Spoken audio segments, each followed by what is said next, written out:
민주당이 드디어 조요토미 히데요시를 국회로 소환합니다. 민주당이 조이대에 대한 국회 법사위 차원의 청문회를 오는 14일 열기로 했습니다. 조 대법원장이 이재명 후보에 대한 공직선거법 상고심을 서두른 이유가 뭔지, 대선에 개입하려는 건 아니었는지 따진다는 계획입니다. 네, 좋습니다. 명백한 대선 개입으로 조이대는 현직 대법원장이 빵에 가는 최초의 인물이 될 것입니다. 관련해 중요한 영상 보시고 이어가 보겠습니다.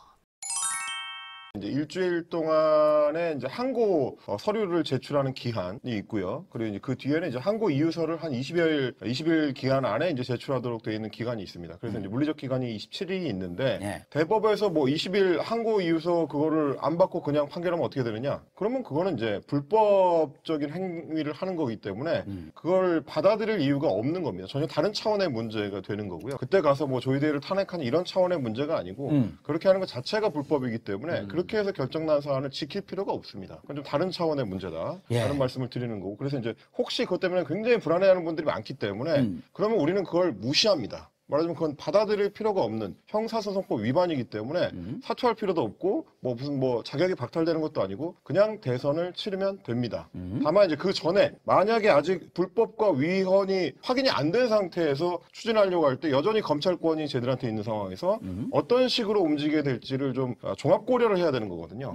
자칫하면 오히려 덫에 걸릴 수도 있는 거기 때문에 뭐 그런 부분들도 어제 의원총회에서는 뭐 지도부가 굉장히 좀 숙고를 한 결과인 것 같아요. 탄핵하자는 목소리가 상당히 높았는데 종합 검토한 결과 일단 좀 보자, 조금 더 증거를 모아보자, 뭐 이런 쪽의 의견으로 이제 수렴이 된 것 같습니다. 다시 한번 강조드리지만 20일에 항고 이유서 제출 기한을 안 지킨다는 거는 그냥 불법을 하겠다는 거예요. 불법적으로 대선 후보의 자격을 박탈하겠다고 하는 거기 때문에 그 행위 자체가 쿠데타가 됩니다. 그건 그야말로 뭐 빼도 박도 못하는 사법 쿠데타이기 때문에 그렇게 됐을 때 어떻게 할 거냐? 당연히 그냥 가는 거죠. 그거는 받아들일 필요가 없는 불법 행위이기 때문에 그걸 우리가 인정하는 순간 이상해지는 거예요. 그건 걱정 안 하셔도 됩니다. 그러니까 지금 잘 보셔야 되는 게 그 헌법재판소에서 판결 안 나오던 그 3월 말 4월 초의 상황하고 유사하다고 보시면 됩니다. 그때도 이제 민주당에서는 뭐 헌법재판관 탄핵이라든지 혹은 그 당시에 헌법재판관에 대한 직접 탄핵보다는 이제 국무회의를 무력화시키기 위한 뭐 줄탄핵 뭐 이런 것까지 이제 거론을 되면서 주말 동안 굉장히 뜨겁게 이제 분위기를 달아 올렸었거든요.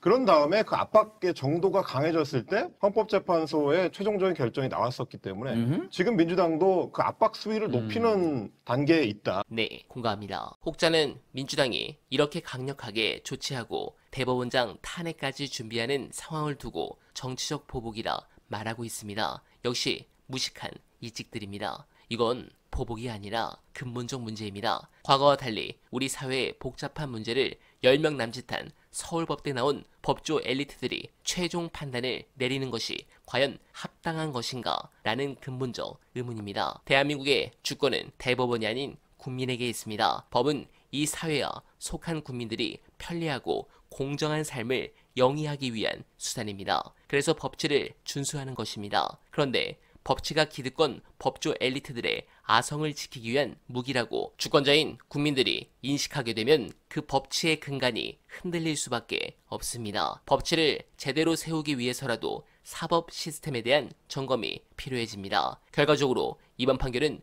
법조 엘리트들에 대한 일반 국민들의 의구심을 증폭시키는 결과로 나아갈 듯합니다. 반드시 그들이 대가를 치르는 그 순간까지 어날바는 지치지 않고 늘 여러분들을 모시고 최선을 다하겠습니다. 행복한 밤 보내십시오.